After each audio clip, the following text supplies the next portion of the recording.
Ojútaayé Gist TV, kindly subscribe. Ẹ káàbọ̀ sórí ìkànnì Ojútaayé Gist TV. Ǹjẹ́ ẹ̀yin ti wo eré àgbéléwò tí à ń pe àkọlé rẹ̀ tí ó sì jẹ́ Femi R'Emi láti ọwọ́ àgbà òṣèré Kola Ajeyemi? Ẹ wò, Kola Ajeyemi ló produce movie.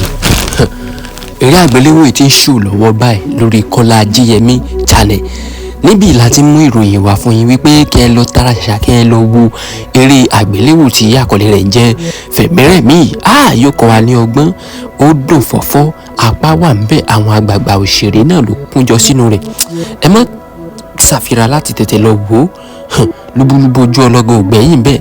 Eré yìí yóò kọ́ wa ní ọgbọ́n, yóò kọ́ wa ní ẹ̀kọ́ àti ìmọ̀ lóríṣiríṣi lọ́lọ́kan òjọ̀kan.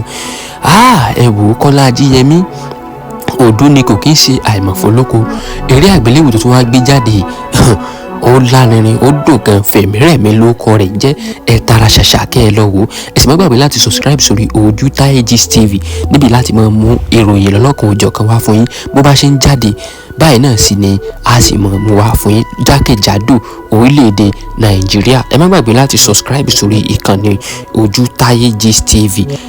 Ẹ wò, eré àgbéléwò yìí ó dùn, ó sì lárinrin. Tí ẹ bá tí ì wò, ẹ tara ṣàṣà lọ sórí YouTube channel kẹ́ ẹ search fún Femi R'Emi ní abẹ́ channel Kola Ajeyemi olóò tí ń ṣò báyìí. Ẹ má gbàgbé láti subscribe sórí ìkànnì Ojútáayé Gist TV náà. Mo rí yín náà.